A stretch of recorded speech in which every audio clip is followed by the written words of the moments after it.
قل يا أهل الكتاب تعالوا إلى كلمة سواء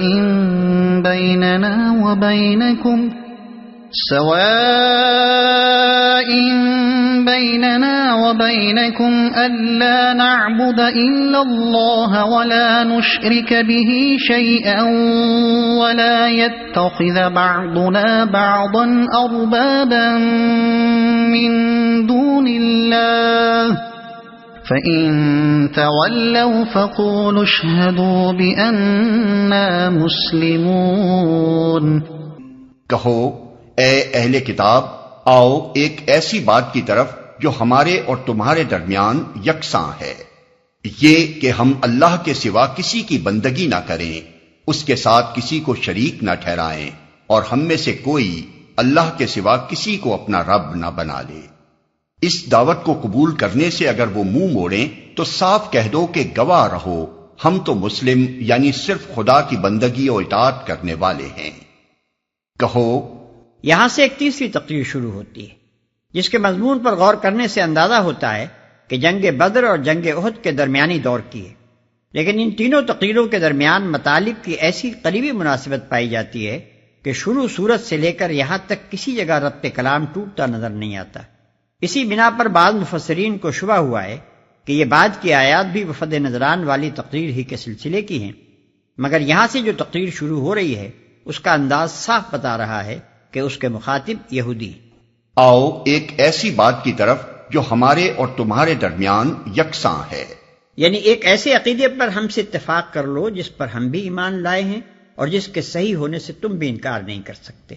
تمہارے اپنے انبیاء سے یہی عقیدہ منقول ہے، تمہاری اپنی کتب مقدسہ میں اس کی تعلیم موجود ہے۔ يا أهل الكتاب لم تحاجون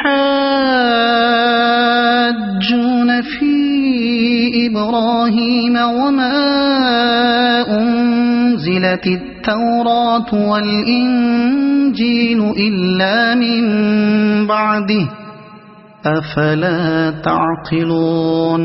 اے اہل کتاب، تم ابراہیم کے بارے میں ہم سے کیوں جھگڑا کرتے ہو؟ تورات اور انجیل تو ابراہیم کے بعد ہی نازل ہوئی ہیں، پھر کیا تم اتنی بات بھی نہیں سمجھتے؟ یعنی تمہاری یہ یہودیت اور یہ نصرانیت بہرحال تورات اور انجیل کے نزول کے بعد پیدا ہوئی ہیں، اور ابراہیم علیہ السلام ان دونوں کے نزول سے بہت پہلے گزر چکے تھے۔ اب ایک معمولی عقل کا آدمی بھی یہ بات بآسانی سمجھ سکتا ہے کہ ابراہیم علیہ السلام جس مذہب پر تھے وہ بہرحال یہودیت یا نصرانیت تو نہ تھا۔ پھر اگر حضرت ابراہیم علیہ السلام راہ راست پر تھے اور نجات یافتہ تھے تو لامحالہ اس سے لازم آتا ہے کہ آدمی کا راہ راست پر ہونا اور نجات پانا یہودیت و نصرانیت کی پیروی پر موقوف نہیں ہے۔ ہا انتم هؤلاء حاججتم فيما لكم به علم فلم تحاجون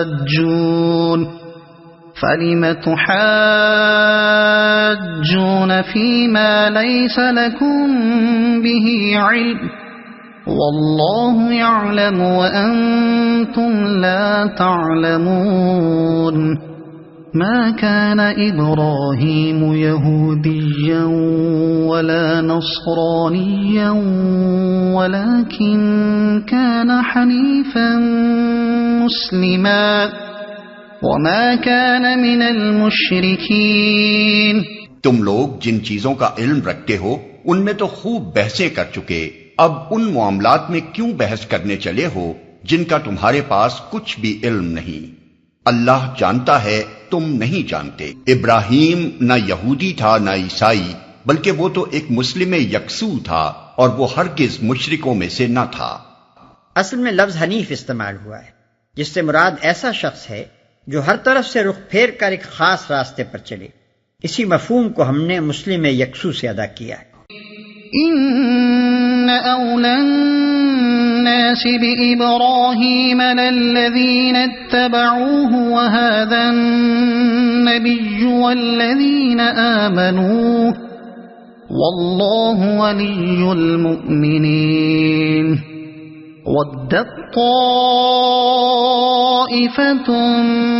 مِّنْ أَهْلِ الْكِتَابِ لَوْ يُضِلُّونَكُمْ وَمَا يُضِلُّونَ إِلَّا أَنفُسَهُمْ وَمَا يَشْعُرُونَ يَا أَهْلَ الْكِتَابِ لِمَ تَكْفُرُونَ بِآيَاتِ اللَّهِ وَأَنْتُمْ تَشْهَدُونَ يَا أَهْلَ الْكِتَابِ لِمَ تَلْبِسُونَ الْحَقَّ بِالْبَاطِلِ وَتَكْتُمُونَ الْحَقَّ وَأَنْتُمْ تَعْلَمُونَ ابراہیم سے نسبت رکھنے کا سب سے زیادہ حق اگر کسی کو پہنچتا ہے تو ان لوگوں کو پہنچتا ہے جنہوں نے اس کی پیروی کی، اور اب یہ نبی اور اس کے ماننے والے اس نسبت کے زیادہ حقدار ہیں۔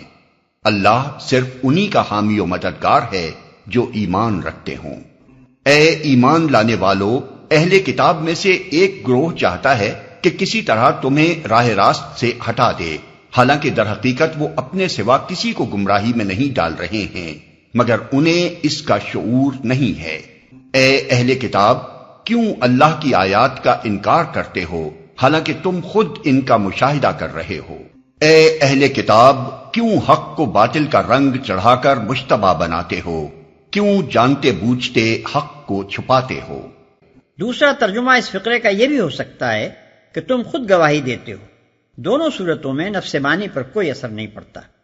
دراصل نبی صلی اللہ علیہ وسلم کی پاکیزہ زندگی اور صحابہ کرام رضوان اللہ تعالی علیہم اجمعین کی زندگیوں پر آپ کی تعلیم و تربیت کے حیرت انگیز اثرات اور وہ بلند پایا مضامین جو قرآن میں ارشاد ہو رہے تھے، یہ ساری چیزیں اللہ تعالیٰ کی ایسی روشن آیات تھی کہ جو شخص انبیاء کے احوال اور کتب آسمانی کے طرز سے واقف ہو، اس کے لیے ان آیات کو دیکھ کر حضرت صلی اللہ علیہ وسلم کی نبوت میں شک کرنا بہت ہی مشکل تھا۔ چنانچہ یہ واقعہ ہے کہ بہت سے اہل کتاب خصوصاً ان کے اہل علم یہ جان چکے تھے کہ حضور صلی اللہ علیہ وسلم وہی نبی ہیں جن کی آمد کا وعدہ انبیاء سابقین نے کیا تھا، حتیٰ کہ کبھی کبھی حق کی زبردست طاقت سے مجبور ہو کر ان کی زبانیں آپ کی صداقت اور آپ کی پیش کردہ تعلیم کے برحق ہونے کا اعتراف تک کر گزرتی تھیں۔ اسی وجہ سے قرآن بار بار ان کو الزام دیتا ہے کہ اللہ کی جن آیات کو تم اپنی آنکھوں سے دیکھ رہے ہو، جن کی حقانیت پر تم خود گواہی دیتے ہو، ان کو تم قصداً اپنے نفس کی شرارت سے جھٹلا رہے ہو۔